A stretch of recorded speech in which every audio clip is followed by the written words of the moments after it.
Ladies and gentlemen, it's top of the hour, and of course, my good name is Sky Kakwe, straight out of Kenya Online Media. Now, join me as we look at what went down today and what were the highlights of the day.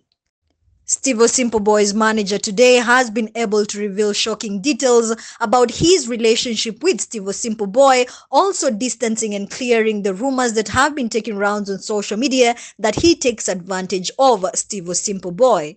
Mimi nilikancel tu rent after kuona Simpson wangu anakaa kwa nyumba. Nikasema nani walikuwa anakaa kwa nyumba? Si brother yake, nikamwambia caretaker kata. Mimi silipi tena. In other news, Congolese singer and choreographer ya Levis has won the hearts of Kenyans after he did this kind act during his performance during the Raha festival.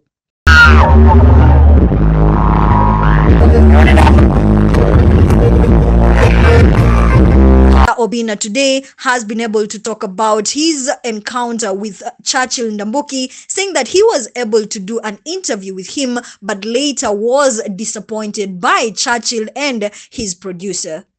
So when Churchil showed up, I went to him. I was very angry. I was like, "Good morning, sir. How are you?" I'm like, "I'm fine, Obinna. Ukoaje?" Nikamwambia siko sawa. Nikamwambia, "What's the issue?" Nikamwambia, "I did an interview with you. I was told you've not allowed the interview to air, and I told your director also not to air my interview because I'm not airing yours, but now they've aired mine." Now ride along with me as we dig deeper into the stories. So sasa amerudi home. So mimi sijui kama amerudi Kibra. Nasikia amerudi Kibra, lakini tunamuombea tu inshallah.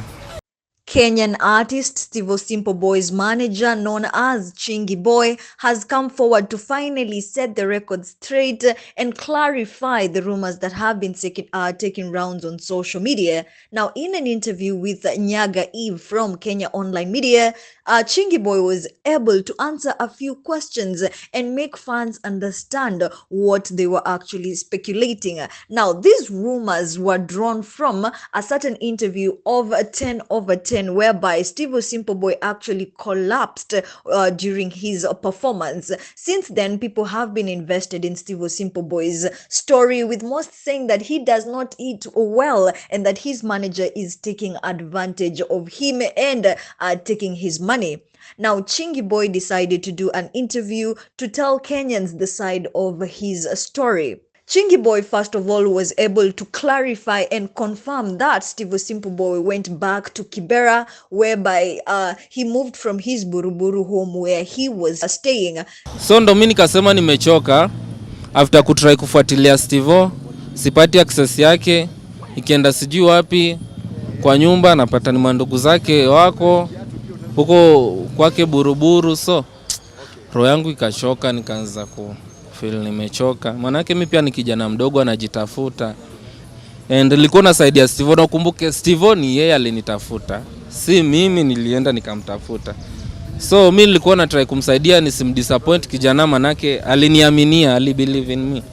So nilichoka, ndo maana nikaandika ile message. Nilikuwa nimechoka, roho yangu ilikuwa imechoka sana. Napigwa vita, kila mtu hawezi elewa, watu wako karibu na mimi wanaweza elewa ni energy gani nilikuwa naweka kusaidia boys. Now, according to Chingy Boy, the reason this happened is because his family has been interfering with his management duties.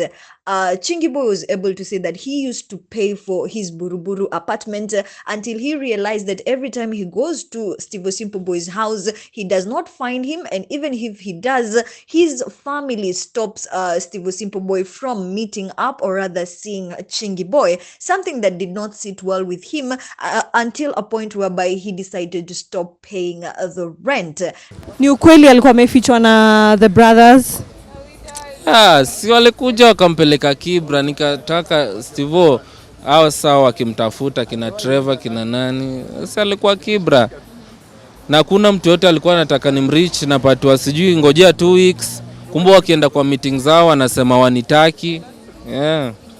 So hivyo ikamesap na Stivo, alafu watu wanatry kuiweka ni kama ni Chingy. Hata mambo na nyumba mimi sihusiki. Kwa. Hebu tuambie story ya nyumba. Story ya nyumba. Si mimi nilicancel tu rent after kuona Simpson wangu anakaa kwa nyumba. Nikasema nani walikuwa nakaa kwa nyumba? Si brother yake. Nikamwambia caretaker kata. Mimi silipi tena, siwezi lipa. Now, after that, Stivo Simple Boy's family was infuriated and sent back Stivo Simple Boy to Kibera. Now, according to Chingy Boy, Stivo Simple Boy hana msimamo, that he is not decided, that he does not know what path to take.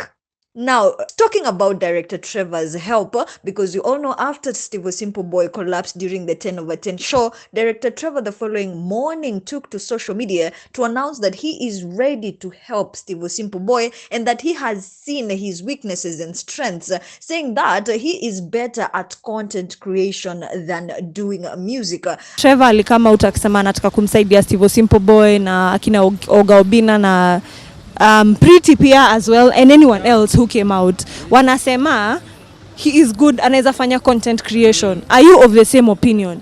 Yeah, kwa sababu mziki hakuna. Mziki hakuna. Mziki kama nimekwambia audio moja ni 15k, sijui tumefanya ngoma sijui karibu 10. Na YouTube sijawahi withdraw hata shilingi, nasema 9000. Sasa surely si ni afadhali afanye content. Something that Director Trevor decided to reach out to Chingy Boy, that is Stivo's manager, and discuss in length about that shift. And according to Chingy Boy, he saw that it was a good idea because in the social media world, Stivo Simple Boy's content does better than his music. Now, but hakuniambia mambo yote ya yeye kwa manager wa Stivo. Aliniambia anataka kusaidia Stivo kwa mambo na content creation. Stivo at least mziki apigange tu, lakini content sana, manake inaweza uza. Hata ukiangalia vitu za Stivo zenye wanga zinaenda sana ni hizo content zake, so mziki. That help was also turned down by Stivo Simple Boy and his family. Even worse, Chingy Boy was able to reveal that Stivo Simple Boy turned down 1.3 million deal just because he was supposed to work with ex-girlfriend Pretty Vichy, something that did not sit right with people, because fans think that Stivo Simple Boy is simply putting his feelings in the way of work. People say that he should not he should not let his feelings and emotions stop him from bagging such a big deal. Now, what do you think about Stivo Simple Boy? Is Chingy Boy right to, stop all that and come to social media to actually address it, because he feels that people have been taking him the wrong way? But who do you actually think is in the wrong? And what do you think Stivo Simple Boy should do? A final word to Stivo Simple Boy na familia yake.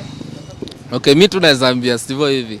Yaani Mungu bariki Simple Boy, umpe nguvu na neema pia. Yeah.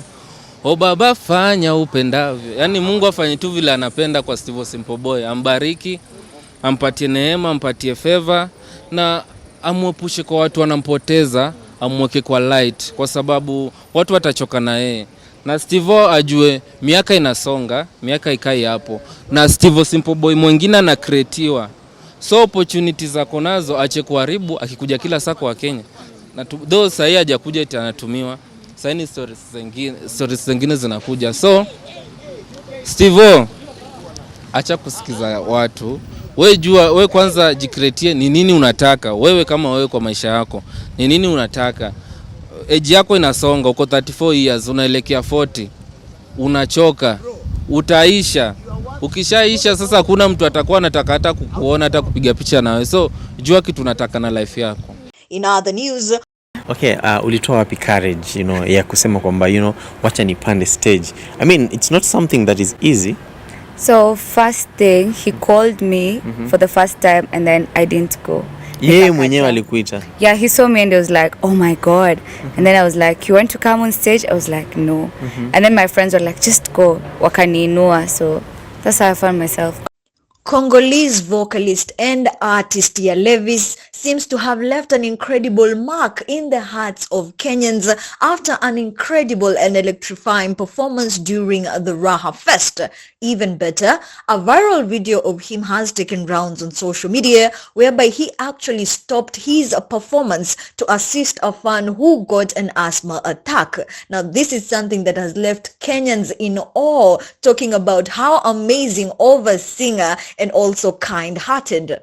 Now, the Raha Fest was a 2-day concert whereby the first day was crowned by Nigerian star Davido, and he gave an electrifying performance alongside Kenyan artists the likes of BNA, Baraza and Major, who were actually in awe and gave him his flowers, saying that Davido is actually who he thinks he is. Now, the first day was electrifying. Now, the second day was even better according to fans that attended the Raha Festival. Now, Congolese vocalist, star and choreographer Levis took the stage, and it was one amazing performance whereby he invited fans on stage to actually dance with him. Now, the likes of Kirubi Njeri, who has been trending, and in an interview with presenter Ali, Kirubi Njeri was able to say that she wanted to go to Raha Fest the first day, but she got a red eye and she had to show up for the second day where Levis was performing. But before she left, in a live on her on one of her social media pages, she told her fans that if they don't see her on stage, then she did not attend the concert. Now, on that very day, she was on the front line, and Levis actually spotted her and invited her on stage, but at first she was hesitant and later went, and it turned out to be an electrifying performance that left Kenyans saying that she has made Kenya proud. Now, apart from that, Levis was also performing when he noticed that a fan had fallen down and she was having an asthma attack and finding it difficult to breathe amidst the crowd. Now, Levis stopped his performance and went down to actually attend and give first aid to this fan. When she actually recovered, Levis could be seen hugging her and later invited her on stage to sit there where, it wasn't so congested until he actually completed, or rather finished his performance. This has left Kenyans talking, saying that even those that weren't fans of him have actually turned to be fans, because this is the kindest thing to do. Now, others were also comparing Levis to Kenyan artists, saying that some of the Kenyan artists are actually so, they cannot do the same thing that Levis did out of pride and the ego that they possess. Now, this was in relation to one of the art performances that were happening on 10/10, where Stivo Simple Boy actually fell down while he was performing, and people were just stopping to stare. Now, in relation to this, people say that Levis is actually kind, and they cannot wait for him to come back to Kenya for even more performances. Now, Levis, after completing the Raha Fest, he took to social media to say how incredible it was for him to come to Kenya to perform, saying that it was amazing and he cannot wait to come back to Kenya for a major concert. Well, fans are still intrigued, and memories of Levis still remain in the minds and hearts of Kenyans. Wait a minute. Levis called you himself on stage. Yeah. It's not like wewe ulijipeleka. Unajua wengine walijipeleka. No, I did not take myself. Alipenduka, I was standing there, and then was like, oh my God. He's like, who wants to come on stage? And then like, nikamwangalia, and then was like, you want to come? And I was like, no. And then now my friends wakaninua, and that's how I got there. Yeah, but for a moment I was so scared. Yeah. Very scared. Then ukatoa wapi courage? I don't know. Nilijambia tu, because I'm on stage, I'm the star of the show, so let me just do it. Yeah. You mentioned that you're a student, you're a content creator, digital creator. You never mentioned that you are a dancer. In another world, you would be a dancer. I'm not a dancer. No way. I wouldn't put that on my bio. I'm not a dancer. I don't know how that came. Sijui, totally. You're lying. I swear, I don't. My friends will tell you. They were like, how did you do that? I'm like, I don't even know. Everybody knows I don't know how to dance. I don't know how that happened. Yeah. How was the moment for you, at that particular moment when you realized that you're on stage with Levis? What was running through your mind? I was just like, you know what? and thousands, 2000s are watching me, and I wouldn't let them down. So I was just like, let me do it for the moment, just live on the moment. Yeah. Did you expect that probably it was going to like blow up and go viral the way it did? No, I did not. Do you know, after I danced, after nimeshuka, and I'm like, wait, did I do that? That was my question. And then my friends was like, do you know tomorrow you'll trend? I'm like, no way, that's not gonna happen. In other news, The interview on My Story on Churchil show was brought down. I didn't see it. I don't know if it's still there, but that time it was brought down. That is how I have never aired the interview, but I actually interviewed Churchil, and he interviewed me on My Story. today, media personality Oga Obinna has come forward to reveal shocking details about his encounter with the one and only Churchil, that is Daniel Ndambuki of the Churchil show. Now, to the shock of many fans, he was able to narrate an episode whereby he was not able to air Churchill's episode as he had done an interview with him. Now, speaking on his show, Oga Obinna show, he was able to narrate an episode where he was disappointed by Churchil and his producer and crew at large. Now, according to Oga Obinna, they met at the Eka Hotel to do an episode of My Story, that was Churchill's show, and later they agreed to do yet another story for the Kula Kula show that belonged to Oga Obinna. I did Kula Kula show with Churchil. And what happened this time, Churchil was doing, what is it called? Churchil was doing My Story. It's called My Story. So he invited me for My Story, and I told him for me to come to My Story, then I'll also have to interview you for my platform. And he said, good stuff. We went to at Eka Hotel. We did Churchil show My Story with him, gave him all the juice. Then after that, we sat on the other side. We did Kula Kula show with him. Beautiful episode and everything. The challenge we had that day, we were recording with their cameras. The producer was called, forgotten the name of the guy. Yes, but I don't like the guy until today. I'll tell you, you'll get to, the gist of the story. So we did the interview. So the minute we're done with the interview, Churchil told me, mimi na feel tufanye interview siku ingine tena kama nimerelax, nimevaa kinyasa, tumeka kwa poolside, nini nini. Nikamwambia, no, the interview is nice, it's inspirational. It was very inspirational actually. I had a lot of information that I didn't know before. So it's okay. Akaniambia iko sawa. Nikamwambia, yeah, iko sawa, I like it. And we already did My Story Churchil show the way you're dressed. So why would you change for this one? So let it go. Akaniambia, sawa, good stuff.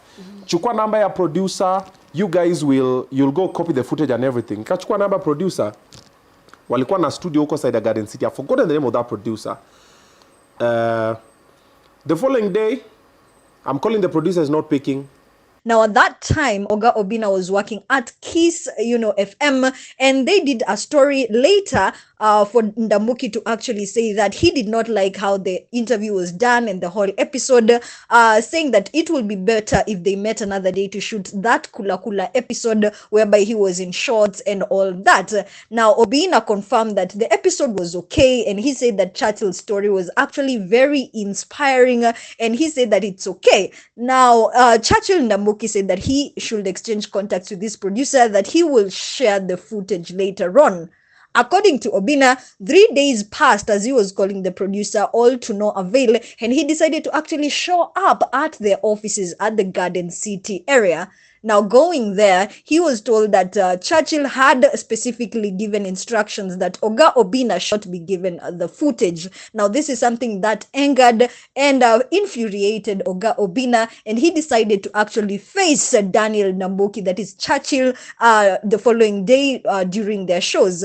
According to Oga Obinna, Kiss FM and Classic were actually at the same place, and after he had finished his episode with Kamene Goro, he explained to her that he needs to meet Churchil so that he can explain why he was denied the footage. Now, this was in an attempt to actually prove that he has ever interviewed Churchil Ndambuki. According to many people, Daniel Ndambuki is always very secretive, as people don't know his personal life, they don't know his family, or what he does behind the cameras. According to people, Daniel Ndambuki, rather Churchil, has kept his personal life private and off social media. And this was an achievement for Oga Obinna to have actually interviewed that is icon and star Churchil Ndambuki. He is the pioneer of the industry, especially the comedy industry, and he has played a big role in that specific entertainment industry. Now, when he approached Daniel Ndambuki, he was able to confirm that he does not know anything of the sort, and with immediate effect, Daniel Ndambuki called his crew to actually pull down Oga Obinna's interview, which had actually been aired, and it was doing well because according to Obinna, it was over 30,000 views at the time. Now, Oga Obinna says that he does not like that is Ndambuki's producer, and that thing actually made him so annoyed, but he confirmed that he has actually interviewed that is Churchil, or rather Daniel Ndambuki, in the past. Now, what do you think about this narration by Oga Obinna? Is it genuine, or what is the aim of actually giving this story? Let me know your opinions in the comment section. I was like, I've actually already interviewed Churchill, and this is what happened, okay? It was a by the way situation. And also, I figured out the name of the director who was there that day. It is not Jay Blessing, it is not Kitili. I've seen your thinking it's Kitili, Jay Blessing. No. The guy is called Fuel Concepts. The guy was called Fuel Concepts. Hey Buddha, ulini stress sana maze, ulini stress sana. That time you really messed me big time. But it is okay. Nilisha kusamea, but sasa I'll never forget. I don't forget. I forgive, but kusahau iko tu hapo, niko like, because you never forget how people make you feel. So I never forgot that story. But I forgave you. Alright, Fuel Concepts. Hey Buddha, ulinitesa. Well, that's all for today's highlights. Of course, join me tomorrow, same time, same place for more highlights. Also, don't forget to visit our website at www.kom.co.ke, even for more entertainment news. Ladies and gentlemen, my good name is Sky Kakwe, and this is Kenya Online Media. Hey Yombachi, let's go!